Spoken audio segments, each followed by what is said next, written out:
Saludos, apreciados oyentes. Dios les bendiga. Continuamos con las reflexiones basadas en el Evangelio según San Juan, específicamente entre los capítulos 14 al 17, los cuales contienen el discurso de despedida de Jesús a sus discípulos y la oración que el Mesías realizó antes de padecer y morir en la cruz. En esta ocasión, quiero hablarles acerca de la interacción del Espíritu Santo con el discípulo. En el capítulo 16, versículo 13, Jesús les dijo a sus discípulos: «Pero cuando venga el Espíritu de verdad, Él os guiará a toda verdad, porque no hablará por su propia cuenta, sino que hablará todo lo que oyere y os hará saber las cosas que habrán de venir». En vísperas del difícil paso de la cruz, Jesús está consciente del desafío que será para los discípulos enfrentar la ausencia de su Maestro. Para prepararlos, les instruye acerca de lo que sucederá y les explica que las cosas que sucederán serán para su bien. Esto para animarlos a confiar en Dios. En ese sentido, Jesús les explicó a sus discípulos algunos aspectos del rol del Espíritu Santo. Específicamente, en 16:13, Jesús describe la función de guía que ejercería el Espíritu, una guía a toda verdad. Jesús mismo dijo en 14:6 que Él es la verdad, así que el Espíritu mantendría a los discípulos conectados a Jesús. Pero, ¿de qué manera es esa conexión? Jesús explica que no hablará por su propia cuenta, sino que hablará todo lo que oyere. ¿Oyere de quién? Pues la respuesta más lógica sería: oyere del Padre. Pero como Jesús ya ha dicho que va al Padre, podemos también pensar que el Espíritu hablará lo que oyere del Padre y del Hijo. Podríamos decir entonces que el Espíritu daría continuidad al discipulado que Jesús inició con sus discípulos, al enseñar todo acerca del Padre y guiarlos a una nueva vida en línea con su voluntad. En ese sentido, también les haría saber las cosas que habrán de venir, igual que, como en su momento, Jesús lo hizo. Al relacionar este texto con el resto de las Escrituras, seguramente encontraremos conexiones muy interesantes, sobre todo en lo que tiene que ver con la persona del Espíritu Santo y su función en el pueblo de Dios. Por ejemplo, existen en este texto ecos del Éxodo, pues al pensar en el Espíritu como guía, probablemente recordaremos la presencia de Dios en el tabernáculo, en medio del pueblo. Cuando la nube sobre el tabernáculo se movía, el pueblo se movía. Pero mientras la nube estaba estacionaria, el pueblo no se movía. Sin embargo, esa experiencia solo era una guía direccional hacia el camino de la tierra prometida. Y el libro de Éxodo no dice que la nube fuese el Espíritu.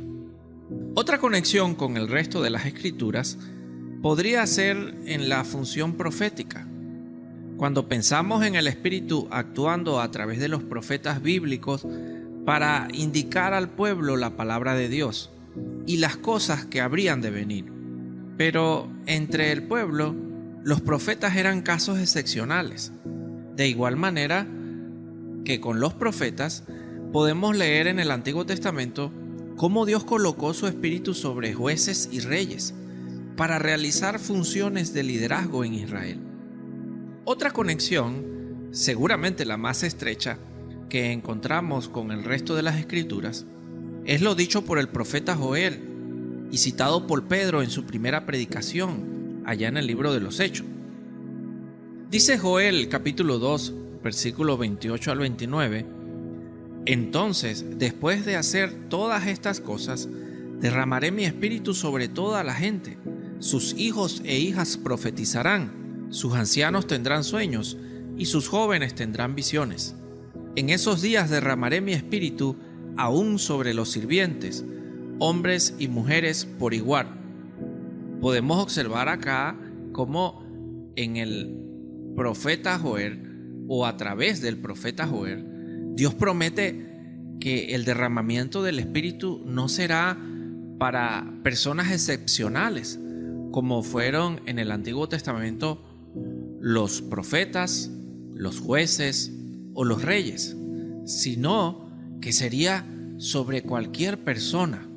Ahora, esta promesa de Dios también fue dada al pueblo por medio de Ezequiel. En Ezequiel 36:27 dice el Señor: y pondré dentro de vosotros mi espíritu, y haré que andéis en mis estatutos y guardéis mis preceptos, y los pongáis por obra. Y, según Isaías, ese espíritu moraría en primer lugar sobre el Mesías. Pues dice Isaías 42:1: He aquí mi siervo, yo le sostendré, mi escogido, en quien mi alma tiene contentamiento. He puesto sobre él mi espíritu, él traerá justicia a las naciones. De manera que, en Jesús y sus discípulos recibiendo el Espíritu, todas las escrituras referentes a Dios habitando en medio de su pueblo a través de su Espíritu encuentran cumplimiento. Podemos ver cómo en Jesús habita el Espíritu Santo cuando Él está con sus discípulos.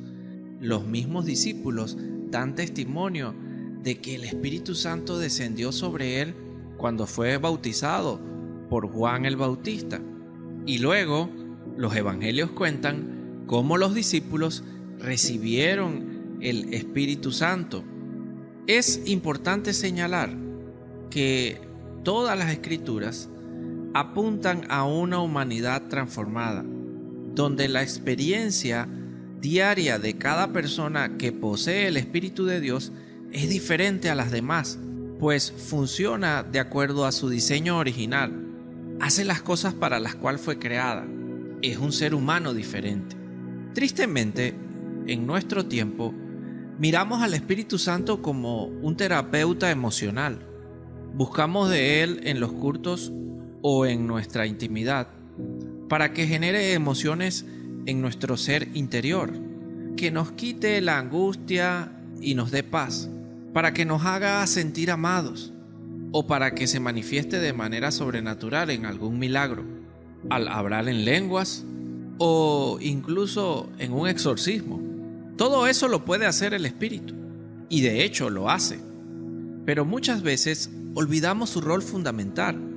En Juan 14, 15 y 17, Jesús le dijo a sus discípulos: si me amáis, guardad mis mandamientos, y yo rogaré al Padre, y os dará otro Consolador, para que esté con vosotros para siempre, el Espíritu de verdad, al cual el mundo no puede recibir, porque no le ve ni le conoce, pero vosotros le conocéis, porque mora con vosotros y estará en vosotros.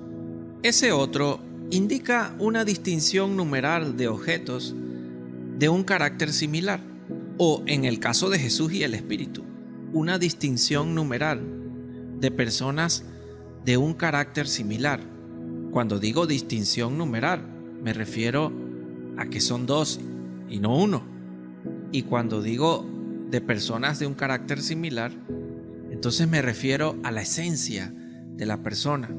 Jesús está diciendo que ese otro, en esencia, es similar a Él, pero es otro.